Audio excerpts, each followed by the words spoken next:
Okay, guys, so it's a little crazy having my professor on the podcast today, but Professor Contreras, can you just give us a quick background on what you've done and what has taken you here today? Yeah, no problem. So my name is Professor Santina Contreras. I am an assistant professor in the Urban Planning and Spatial Analysis Department in the Price School of Public Policy here at USC. My background is a little unique. It's a little interdisciplinary. I actually started as an engineer. I was a structural engineer. That's what I studied for my bachelor's and my master's. And then I worked doing that for a while. And I started in that because I was really interested in thinking about questions around earthquakes and how that affects people's quality of housing and numbers of lives lost due to maybe inadequate housing construction.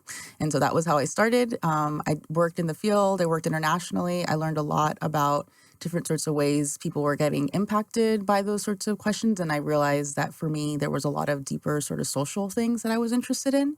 And so that's what made me go back to school and decide to go into a different field and sort of bring in the social sciences. And so that's why I got a PhD in planning, policy, and design. And now I work in that space. I sort of do things around disasters and other sorts of environmental questions and thinking about community engagement, questions of social equity, and sort of how that plays out in disaster planning and other sort of environmental planning conversations.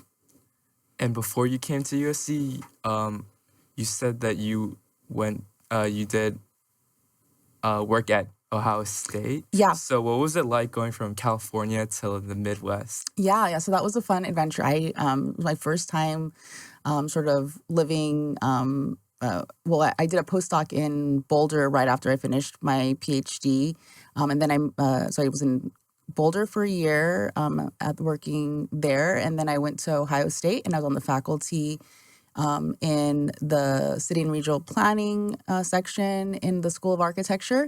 And it was a very fun experience. It's just different in a lot of ways. Obviously, weather, I had never really dealt with any, I'm from Southern California, so I had really not dealt with any kind of different sort of weather.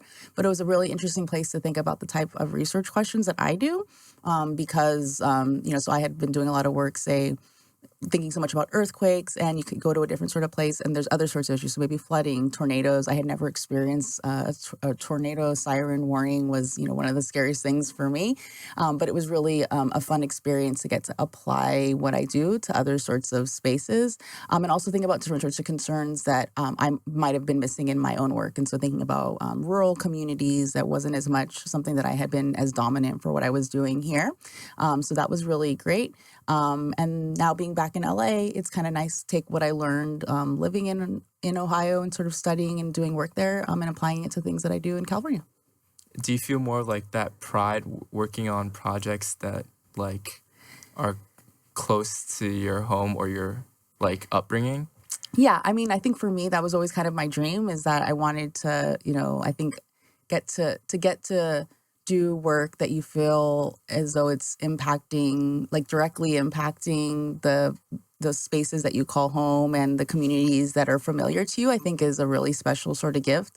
And so also just because I know these areas so well. And so now a lot of the places that I study, now that I'm back in LA, are places that, maybe I didn't live in directly, but I, grew up with some sort of connection to. I think it also makes my research a little bit richer because I know the context in a deeper way. I kind of know a lot of some of the types of issues that may come up, maybe things that are more familiar to me, and just sort of being able to navigate the landscape, I think has been really nice. And also, just to get to have that hometown connection is always fun, and get to go to your favorite spots and, be nearby. So that's always really nice. So yeah, so I've been very excited and happy to get to be back in LA. And also like the warmer weather and Oh, not yeah. having to deal with like The beach, tornado warning signals. Not being scared from tornadoes is always fun. Although everyone in Ohio thinks earthquakes was way more scary than tornadoes, so I don't know who's really beat on the scariness there, because we do have plenty of things that are scary, but at least I'm used to the scary things here. So yeah, lots of more fun things. Okay, so in class, in the beginning of the semester, you said disaster work was your favorite topic, and as scary as that sounds, like you have a passion for it. So can you just tell us about some of the work and projects you've done and been a part of? So what I always say in class is, hopefully all my students don't think I'm super weird. But yes, disasters are probably, my favorite area that I work in. I say favorite not because I enjoy any sort of bit of death or destruction or any of those horrible things, but I think it's a really important space, and I feel really passionate about trying to make an impact in how we think about disasters, how we plan for them, because they play such an important role in terms of what could happen if we're not thinking about them, appropriately, equitably, all those things. And so, as I mentioned before, the kind of work I do is really thinking about sort of questions around how communities are thinking about, preparing for, and resilient to disasters. Specifically, I do a lot thinking about how we work with communities to make sure that they are well prepared or being involved in the processes when disasters do happen. So I've worked in a lot of different places on this. I've worked over the course of my career internationally. And so I actually originally got started when I was still an engineer. I worked in Indonesia after the East Indian Ocean tsunami, doing housing reconstruction there.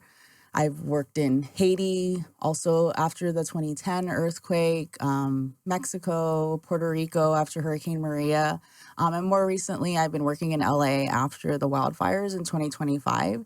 And so a lot of that work involves sort of working with oftentimes organizations, community-based organizations, working with community members and trying to get a sense of sort of what are the sorts of issues that they're experiencing, what has it been looking like in terms of their involvement. Do they feel like people are listening to them, they're getting opportunities to contribute, and what we can do to improve that so that we can make sure that the way that we recover after a disaster or we prepare for the next one is going to be grounded in ways that is really going to be helpful and beneficial for folks.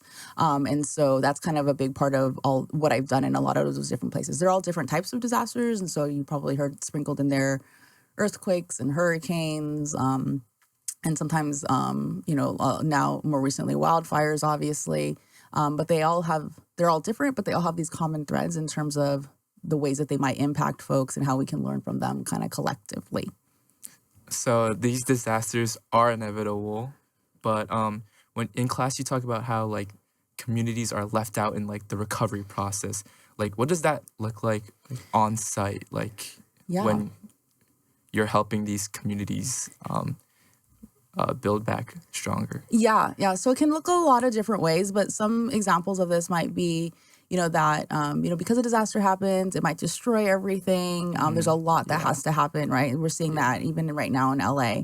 And so there can be this real pressure and sort of urgency to kind of fix things and, make sure that everyone gets back into homes and homes are rebuilt and all of that, which is really great, right? That's not something that we don't want to happen.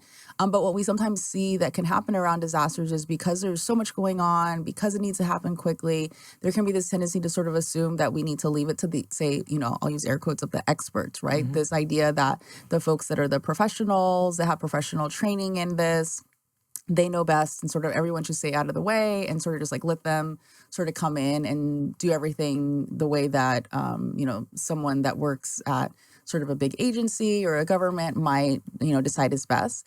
But what we know is that that can leave a lot of gaps in terms of understanding what people need, right? And so it can be really important to make sure that we want to go fast. We want to make sure that everything gets rebuilt and people's lives get back to normal, but that it happens in a way that we're making sure is the most relevant and connected to folks, and also that it's including all different folks because people have different sorts of resources and capacity, right? We might not be able. We all don't have the same sort of starting point when we're thinking about recovering from a disaster. And so it's often really important that we sort of have our ears to the ground and are talking to people to understand what is really happening, evolving. And that's sort of what we do. So like for me, in terms of what that actually looks like, I do a lot of what we call qualitative research. And so that often means doing maybe it's interviews or focus groups with actual individuals. And so we'll study a case, we'll kind of come up with some really, you know, scientifically rigorous methods to identify who are the folks that we're going to talk to. And then we'll have these long conversations with different sort of maybe people that have been impacted from disasters or people that are providing services to people that have been impacted. And then we do our analyses and we look at all of that data that comes out of those conversations and draw conclusions to sort of say, okay, these are the things that people are struggling with, or these are the things that are getting missed out. These are the things that are going to be important to focus our actions on. And so that's a lot of the kind of activities that we do. So that's why, just it can be any kind of disaster, but that tends to be the kind of work that I really enjoy doing after disasters. And then what's wild to me is like it's not always the experts or the bad people doing this. Sometimes it's just the people who care the most that get it wrong. So how does that naturally happen, or how does that happen in general? Yeah, and that's a great question. Most, I like to believe most people have good intentions. We don't have to wait. We can talk, or we don't have to waste our time on the folks that don't have bad intentions. They do exist. But I think in terms of the space of sort of how that happens, like unintendedly, is just sort of like as the example I'm giving. I think a lot of us, all really mean well. We all, maybe want to, like I said, get people back to normal as quick as possible, donate and help and do all those things. And so I think a lot of this work isn't really saying that people are bad or doing that stuff is bad, but it's highlighting the ways that we may not see the full story all the time. And so even as I mentioned, that something like donations, right? A lot of times people want to donate things after a disaster, which sometimes can be helpful, but sometimes can cause a lot of commotion, right? A lot of extra stuff that people have to, maybe a church group or other nonprofits have to figure out how they're going to distribute.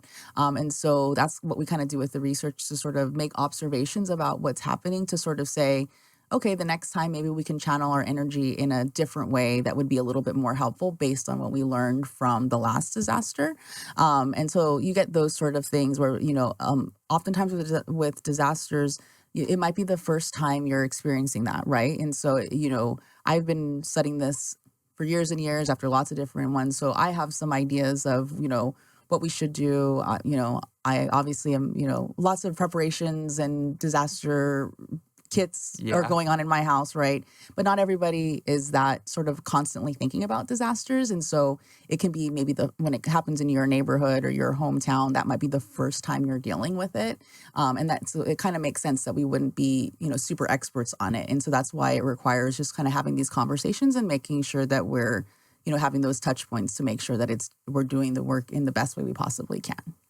And you've talked about your work abroad, so Haiti, Indonesia, and Puerto Rico. Yeah, so I mean, that technically not international, but but Puerto Rico as well. Yeah. And so what is it like traveling to these places and like having to adapt to the culture and the environment, and then also just like helping with the disaster recovery? Is it challenging? How have you like adapted throughout the years to this part of your job? Yeah, so it's it can be an interesting part. I will say that I don't do, I think we talked a little bit about this in class, but for those that aren't familiar, when we talk about disaster planning, there's different sorts of phases that we talk about, and there's typically 4. And so preparedness, mitigation, response, recovery, and they all have different sort of pieces and elements to thinking about disasters. And so disaster response work tends to be the piece that kind of happens like right after a disaster happens. I don't tend to do as much disaster response. I often do a lot more disaster recovery, which is more focused on the longer term efforts that happen sort of after the response, so sort of after the relief and the cleanup happens, when we start thinking about the rebuilding process. Like, what does that mean for the long-term sustainability of these places and getting people back to their homes, back to their jobs, all of that? That tends to be more where I do more of my work.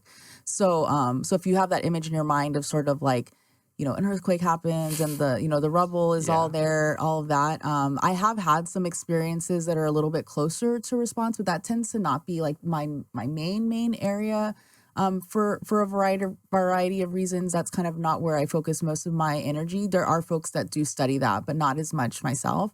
And so for me, when I'm going into a lot of these places, it's not as much the thing, especially when you're talking some of these international spaces that I've been in, even in the recovery phase, even if it's like maybe 2 years, 5 years in some of these places that I've been after disasters well into the recovery phase, it still often may have resemblance of like I'm thinking of Haiti, for example. I went years after the actual earthquake, but you'll still see the blue tarps and sort of the situation where you can sort of see people looking like they're living in situations that are more what you think of in a response type of space.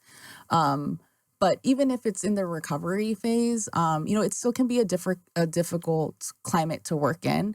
Oftentimes, like we're having conversations with folks that have just gone through some of the most traumatic experiences of their lives. And so there's a lot of sort of ethical things we have to think about and cultural awareness to make sure that we're being as mindful as we possibly can to not be, re-traumatizing people and, making sure that we're giving lots of space for them to be able to have conversations in a way that's going to be helpful for them and stopping when it's not going to be something that's useful at all for their journey.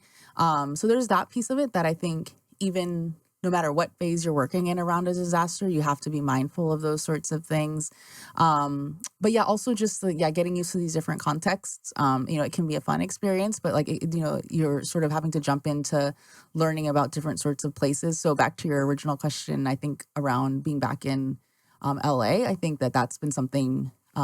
This is the first time I've experienced that with the wildfires here in LA of having to not go to a completely new setting to study a disaster. I will say it brings up different sorts of issues, which is that you're experiencing both kind of like personal emotions, dealing with people that Yeah, and you're it hits closer to yeah, home. yeah, which is I think a different thing. And so each has its kind of pros and cons. But there is also a different sort of impact and connection to want to make sure that you're, helping your own community recover, which I think has been something I hadn't experienced before. So I've had a little bit of all of them, and I'd say that if anyone's interested in any of those things, I definitely encourage you to think about them because they've been great experiences. All the different places that I've gotten to work. So like what goes on in like your mind and like your thought processes like specifically when you get to these places like where does your mind go? Yeah, so for us, a lot of times, so if I typically don't go to any of these places unless we kind of have a well laid out research plan, an agenda. Oftentimes, in ideal situations, we're kind of either being invited or sort of connected to folks that are sort of want us to be there and studying. And so a lot of times we have a lot of things in place before we go, right? We know what we have kind of a clear mind of sort of what type of research we want to go. And then a lot of it involves a lot of preparation, right? Making sure that we understand these spaces, what are the sorts of things that we need to be aware of, prepare for, and what are the things that are the main importance for the research project that we're working on, right? And so, each project I have has a different lane. And so for each one, we're thinking about, okay, what do we need to prepare? What do we need to make sure to be mindful of in those spaces? Like I said, I've worked in some places that is like crazy terrain or very remote. And some of them are just more like regular, like, urban areas, just like any other. And so just trying to be mindful of sort of what you're going to be navigating and sort of what you can best do to be helpful in a way that's not going to be detrimental to anyone that's in the middle of, obviously trying to rebuild or recover all that. So which project do you think has been like the most fulfilling for you Oh, or that's the one hard. you enjoyed the most Oh, that's so hard. doing? I don't know if I can answer that one. I don't know. It's like, it feels like kind of trying to pick I'm not very good at picking favorites. I'm so indecisive. But it's more because they're all great. I think maybe what I would point out is I think that what I really enjoy about doing research is that I feel like I learn something I have a great time and learn something new from every project I do, even the ones that sometimes can be a little difficult, right? You get something out of them. I know we're going to talk about maybe a little bit later my tree project, but like Yeah. that's a good example of a project that was really enjoyable. It has this sort of local connection to me. But I was gonna say is like I think of that one oftentimes as being some as a project that is that sticks out as being exciting for me because of some of the ways that we were able to produce impacts and work with the community to be able to share their results in ways that might have, hopefully lead to change for them. So I think that for me is some of the stuff I think about with projects, like when I can think about ways that, you know, people were really excited that we were there, or really, I can see ways that, they might use the data or use the findings. Those tend to be some of my favorites. And it's also hard to pick favorites because Yeah. disasters are so hard and horrible. Yeah. It's like you can't really, it's a favorite is a hard, I guess I would Yeah. definitely say is a hard word, but I would just say I think maybe thinking about just all of them as different learning experiences is kind of how I think about it. Okay, so speaking on your tree equity Yeah. project, so something that surprised me was like South LA residents, um, and their connection to tree planting and gentrification. So how did that come up? Like, and especially for like the viewers, like they probably aren't aware that there's like inequity or equity with trees. And can you just talk about that? Yeah. So the project we're talking about, and so it's we worked with a group. They're called South LA Tree Coalition, and the way that the project actually came about is that group approached us. So this is some of the ways a lot of my research can sometimes unfold, and so it's a community based group that works thinking about tree related questions in South LA. And so, as you mentioned, for folks that are not as familiar, the South LA area is sort of the area that USC is sort of situated within. So it's kind of the neighborhoods and the communities, not that far from campus where we're sitting right now. And what we know is that there is very serious tree inequity, is what we call it. Basically, a very big lack of trees. And South LA is not the only place like this. You find this sort of pattern in a lot of urban communities, often where there's a lot of communities of color sort of living in these spaces, because of a lot of histories of disinvestment and sort of systemic inequalities, there's a lack of trees in these places compared to some of the other more sort of affluent, wealthy communities if you compare them. And so this community group was really interested in this question. They wanted to understand, what was happening more, but specifically what they were really interested in is they wanted to really capture how their fellow community members and community leaders were feeling about tree related issues in their area. And so they approached us. They had gotten a grant, and they wanted to use that grant to sort of collect data to think about how we can sort of show these issues in a way that could be well documented through research and science. And so we partnered with them. And so, I sort of led all of the developing the methodology and coming up with a project that would allow us to sort of get those questions.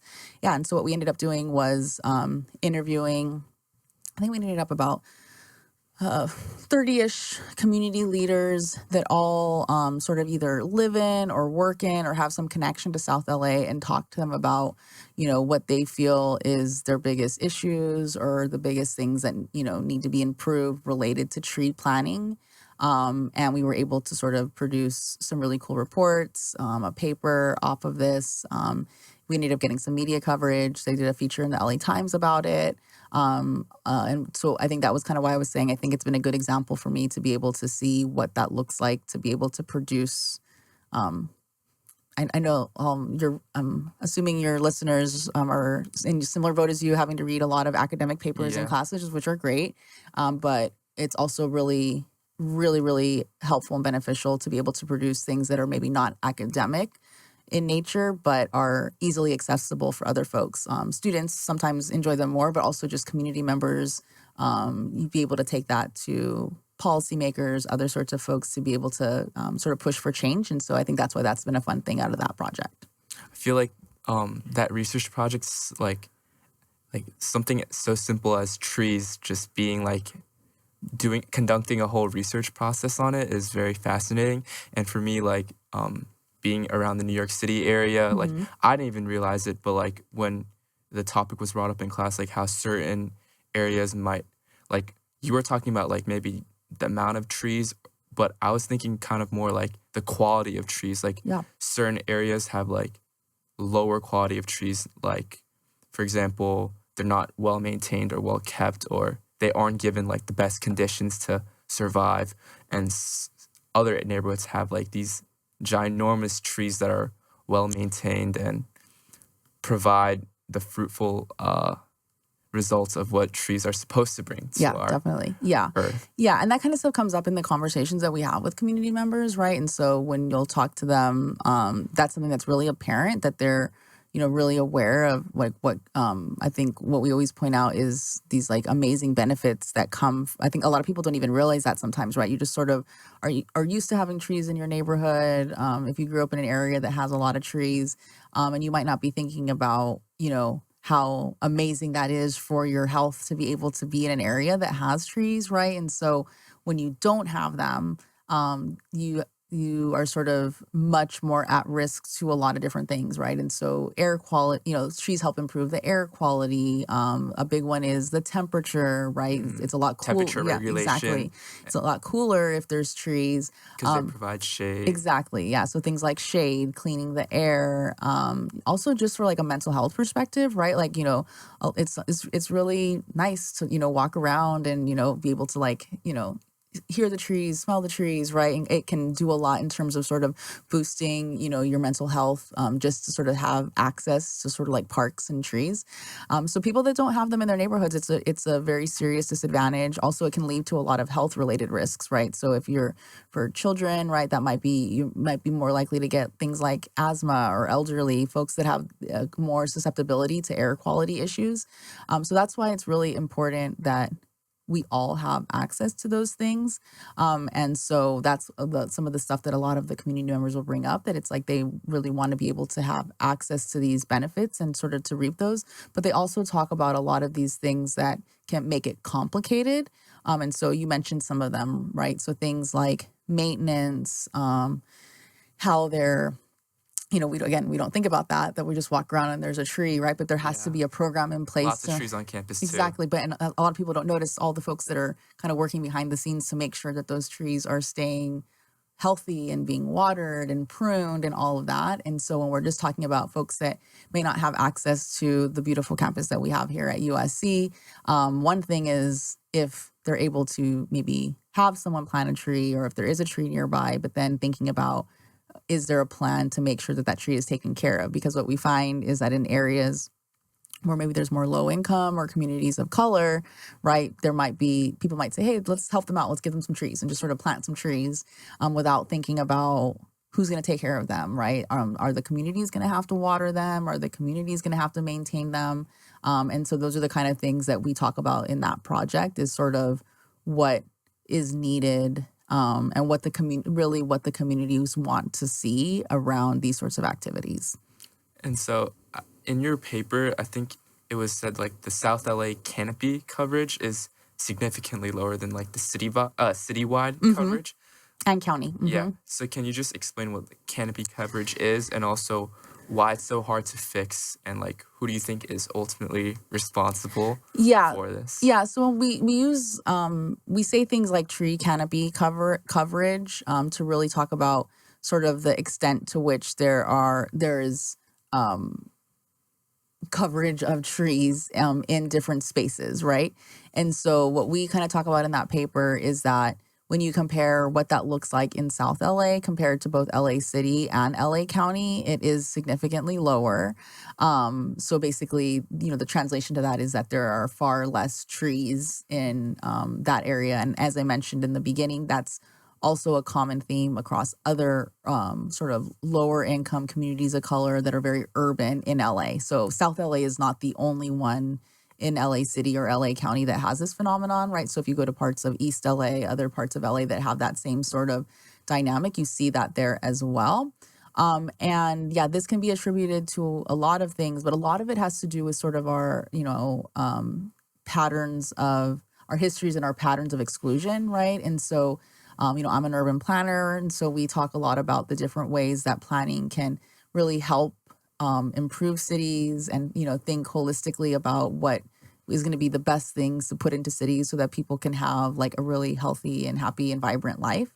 But also, when planning is not done well, it can also be connected to a lot of kind of horrible decisions that have sort of impacted different groups. And sometimes, even if those bad decisions were made a long time ago, they have these effects that we still see today. And so, histories of things like redlining, in terms of not investing in areas that had these sorts of communities, because that sort of has this sort of longer pattern that was happening over time. Because of that, we've seen years and years and years of disinvestment, which means not investing in things like trees or investing in parks, right? And so that long-term sort of pattern is part of what we see. And then what happens with trees too is even if you do start planting them, you kind of mentioned this a little bit, maybe it's a little baby tree, right? It's Yeah. not to be able to get the robust, beautiful Hmm. sort of types of trees that we're talking about. The ideal Yeah, I think we ones. talked in class about like Central Park and these Yeah. places that have, like, if you're really thinking about, the ideal dream situation of a big shady tree, right? A lot of times that either is something that is a very old tree, or if you are even able to put it in now, it's very expensive, right? And so usually when we talk about like a tree planting program, it might be like putting little saplings, Yeah. and then over time they'll grow. And so a lot of these areas, what you'll notice is that even if there are some trees, it's newer programs, and they haven't made necessarily had enough time to really create the urban forest that we would ideally want to see. And so these are some of the things that are sort of connected to, why there's these differences, and also why it's really problematic for those folks. And so I think we talked about this in class. Some people might be like, who cares? So they don't have trees. But that's why we always tie it back to those really important benefits and how it is very, very important to make sure that everyone gets access to those kind of things. But also, like, I remember like the topic of green gentrification, Hmm. how trees can also like the bad side Yeah. So of it. one of the other things that we talk about, yeah, thanks for bringing that up. That Yeah. comes up in the project that I thought was really interesting is that some of the community members share what. And so I think what's really important to point out is what we describe as their perception can be that sometimes they feel as though there can be this connection point between tree planting and the potential for gentrification. The thing that is important to sort of contextualize is that there's not a lot of strong research that necessarily can super prove to us that trees cause gentrification. That's not really the main focal point, right? It's not necessarily saying that Trees are that yeah, bad. trees are bad, right? Like that can be like the first thing that kind of sounds like. What I think is more important that we're trying to sort of unpack is more that what happens sometimes for community members is that what they're seeing is that there's been years and years and years of they've been asking for trees for a really long time. No one will give it to them. They've been having to suffer in these unshaded areas, for, maybe their whole lifetime or the lifetime of, multiple generations. And then what sometimes can be this pattern that they observe is that when new developments come in, right? So maybe they're going to put in a new development in South LA, maybe it's connected to USC. And as part of this new development, oftentimes we may have either requirements that they have to put in some sort of green related space, or just because, it's going to be a new apartment building and who doesn't want to have trees around it. And so they might put in trees associated with some of these new developments, and those developments or those other activities may, be increasing rents and make it difficult for folks to be able to have access and potentially, be associated with gentrification. And so that's kind of where that perception comes from for a lot of people is that okay, if you put a really cool park here, it has lots of trees. Is that for us, or is that for a new type of group that you want to come move in here? And because of that, we're going to get pushed out because the trees or the parks are going to make the area nicer, but by it being nicer, it's going to be more expensive, meaning we can't afford it. And that's kind of that gentrification pattern that we talk about. And so that's the thing that I would say is what we kind of say that is really well highlighted in the data that we have is that I always say this, communities are not saying don't plant trees. They're not saying, we hate them. They're just saying we have to be mindful of the ways that, what it might be perceived as, what might be you asked me earlier about unintentional things, right? What could be the unintentional negative things that could come about from something like that? And so that's kind of more what we want to talk about. So what would you consider like success to be in 10 years down the line for the research that you've done for this project and like what the benefits could be? Yeah, so that's a great question. So what I mentioned is that this doesn't always happen with all of my projects, but this one, because the community partner that we were working with was really interested in making these results, it sounds so funny, usable, because you would think that all research should be usable, but unfortunately, what we know is that some research and data sort of stays in sort of like academic silos, and it doesn't necessarily get down to the ground and impact everyday decisions and communities. We hope that it all does, but the reality is it doesn't always. And so, or you don't see it in super tangible ways is maybe a better way of putting that. But in this project, that was sort of front and center for the community partner, right? Like they were excited about the idea of a paper and the data, but they really wanted to take this, from day one that they had said they wanted to be able to take this and go to their neighborhood council meetings or city council, type, conversations and be able to say, look, we did this data. It's not just one or two people complaining. This is across the community. These are concerns that are coming up. And so we want to use this to show that you should make some sort of change because you can't dismiss us because this is, USC conducted very rigorous research and it proves that this is really the case. And so that was kind of like what their real goal for being able to have the study done and the research to substantiate what a lot of my work has this part where a lot of times community members, they kind of already know what's going on, but maybe people aren't listening to them or people are sort of brushing it aside. And so that was from day one, what they really wanted to be able to have as an output from this project. And so that was part of why it was exciting to see it get picked up from some of these news outlets. And that's kind of what I would say would be, for me, the goal or the dream at the end of this, just because I know that that's what the partners and the community members are really pushing for, would be to see this be a part of the conversations that the city or the county are having around the need for more trees. And I think what our study can help with is that I think that's not unique, right? There's a ton of other research that has pointed out that we should have more trees in areas like this. Like we're not the first ones to say that. But I think what we add to that story is that we need to have more trees, but we also need to make sure that we're being really equitable in how we're working with communities. We're thinking about, all these different sorts of impacts. We're thinking about the potential for gentrification. And so, the title of that paper that we have is that communities kind of want just trees is what we call them. And so it's the community members that we talk to say that, it's not enough to just sort of like plant a tree and leave it. We want to make sure that it's a tree that also you talk to us about and it's something that we're included in, and it's not going to be for some big development that's going to push us out. And so that's kind of this idea of using that, so my end goal would not just be like, we planted 100 more trees. It would be, because you can plant 100 trees, right? And it's not done in the most equitable way, or it's not serving the but community. 100 useful, engaged, and ways that didn't push people out, that kind of a thing. So yeah. And speaking of the future, and you talked about in class, like your California Solar Canal initiative, but you didn't really get into it. So here's my learning experience, but also for the viewers too. Like, what is this project? It sounds very interesting. I think you also talked about how it's like you're working with the government too. So what's it all about? So this is a bigger project. It's still kind of like in its earlier phases, but a few years back, there had been some initial research that had been done looking at the idea of if we put they're basically solar canals. So basically putting solar panels over the aqueduct system in California.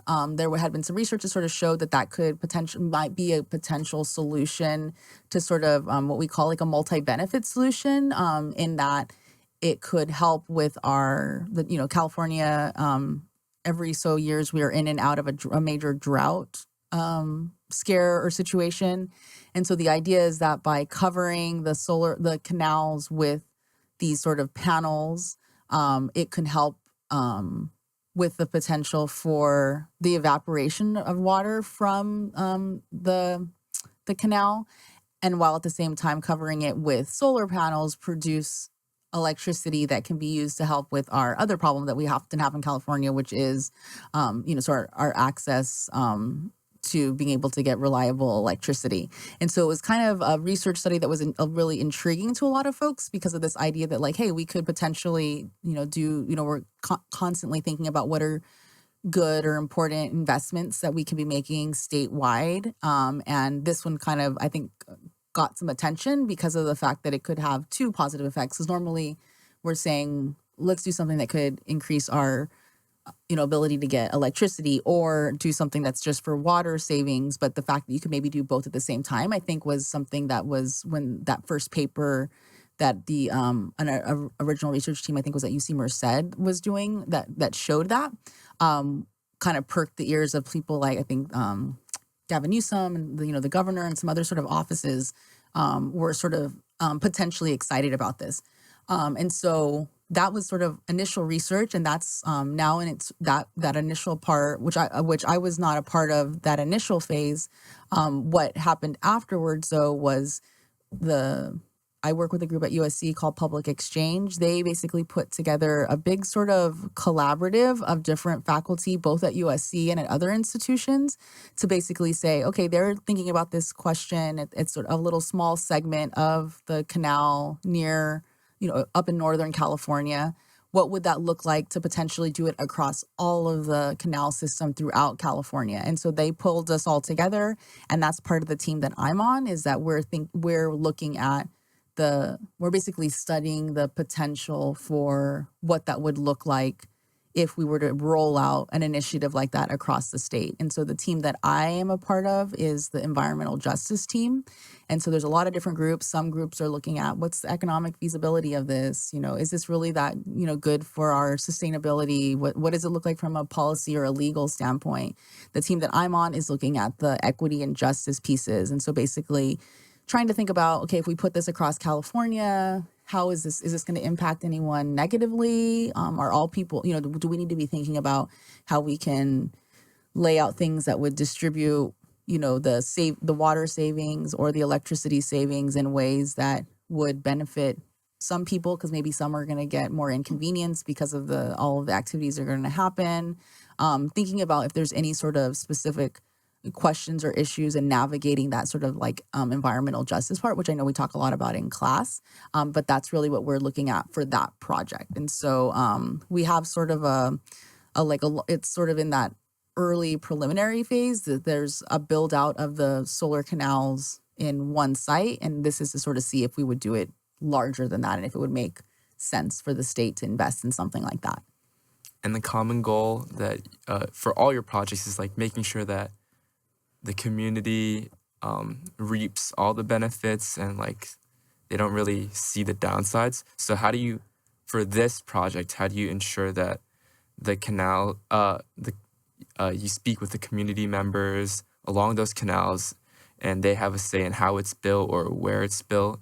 Yeah, and that's part of what we're figuring out right now, is I think we're in this preliminary phase where we're trying to explore, okay, where would these things go? What are the communities that, there's going to be certain areas that, you're thinking across the whole state, right? So there's lots of different, the communities look different all across the areas, but are there certain things that are going to, as I mentioned, kind of be particularly like of an inconvenience for folks? Are there certain communities that are in more need than other folks, right? And so I think that's part of what we talk about with like from an environmental justice perspective, is we want to really make sure that there aren't certain communities that are sort of bearing all of the negatives or reaping all of the benefits. And so, so the scenario that we don't want to happen is, right, it's super cool to produce all this electricity and all this water savings, but if it doesn't benefit the folks that are, either closely located to where the canals would be, or even if they're farther stream from it, but that's maybe the workforce development that's going to be contributing to it getting constructed, or it's going to have to clog up their industries while all of this is happening, or if it's going to disadvantage them in some way. The whole idea is making sure that we're being mindful of where those spots might be.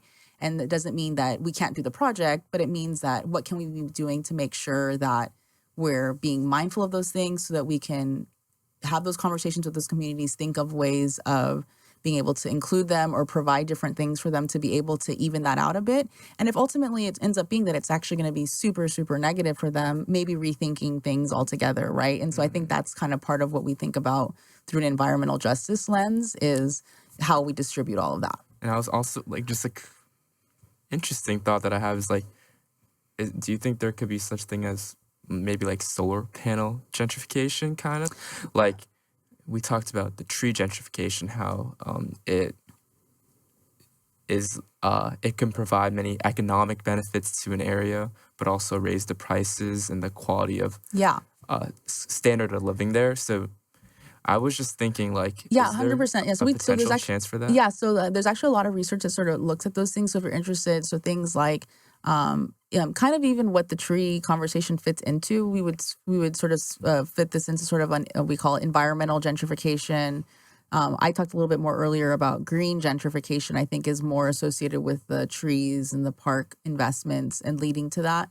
But any sort of environmental investment that can potentially lead to to unevenly and unfairly disadvantaging certain communities, I think is fair game. And so folks that like different research that's happening in that space have looked at things like, whether it's solar panels, so thinking about, an example we might use like around USC is if we might have like a cool green park or apartment building that's going to have solar panels and e-bikes and all the green things, right? All the things that are going to be like very sustainable.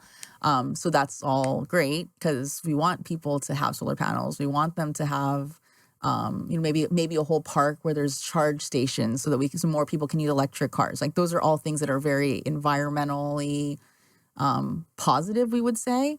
But a lot of us that work in these areas, what my research, other people's research looks at is the ways that it's not just a win.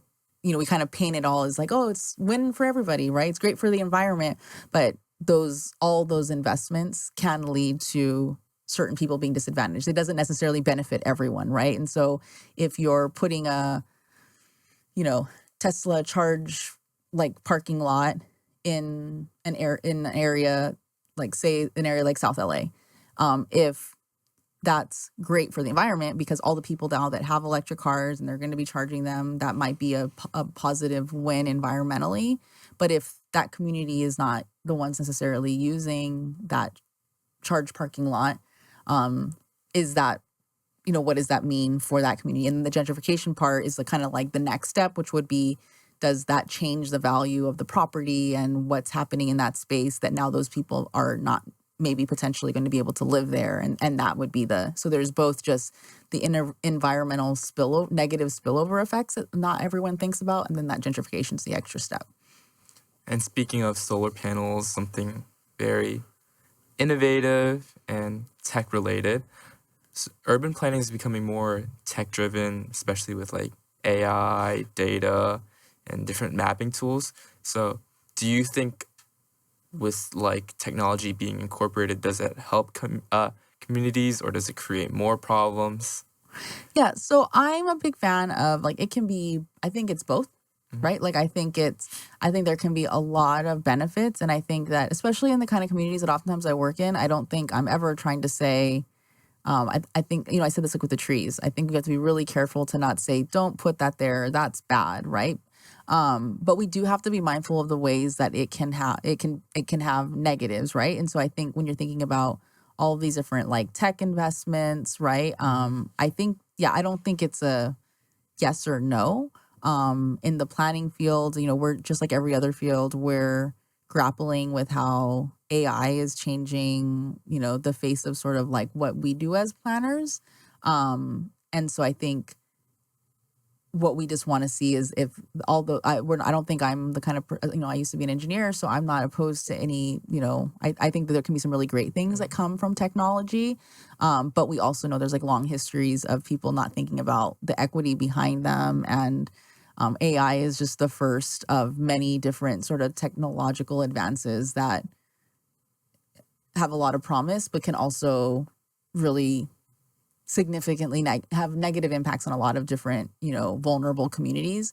So I think we just want to think about how we're using these things and how we're making sure that they're benefiting different types of folks. And I think that to me is part of the bigger conversation, because I don't think it's advantageous for any of us to sort of say like, or I don't know, it's hard to envision a world where there's like this tech stuff doesn't exist. But I think we do have to think about the equity behind it. And do you kind of lean more on your engineering background when thinking about like tech ethics in your field, or? I don't know. I think that I'm a very interdisciplinary person. Yeah. So for me, they're not like different hats. They're all they all live in my brain, together.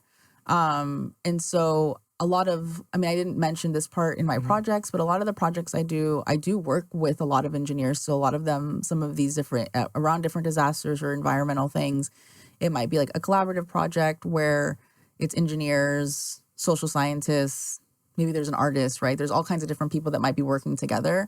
I think one of the skills that I have because I was an engineer is that because I don't claim to know everything about all of the more technical sides of the project, but because I do have a little bit more of a technical training, I oftentimes can sort of understand different sides in ways that I think can be helpful. And so I know I've had some projects where I do a lot of communicating of like social science things to engineers in a way that I think, because I can kind of speak engineer maybe in a little bit of a different way.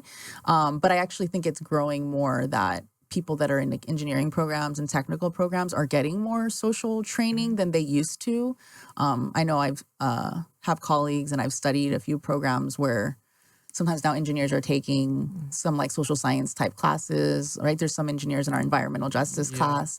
And so that's, I think, a great improvement too, because then that helps people that are more in like very tech grounded spaces to be, not just relying on me to help them be ethical, but they're getting that training in a deeper way. And so that's what I think is actually the most ideal.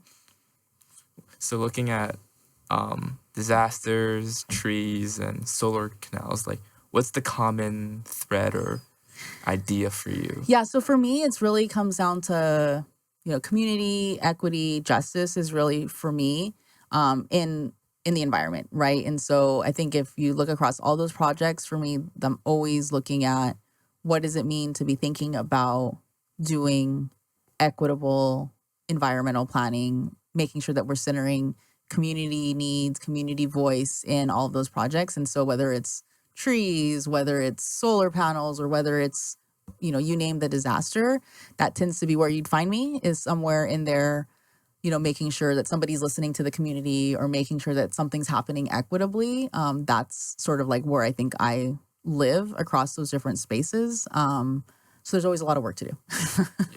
And one last one for like USC students or people in general who are interested in both the intersection of like sustainability, technology, like what's your advice? Oh, yeah. So that's a great question. So I think, for me, it's really been getting the opportunity to be exposed to lots of different things has really enriched my ability to understand these intersections. So I don't know that everybody wants to take my path, but I'm unique in that I have both training in something very technical and something very social.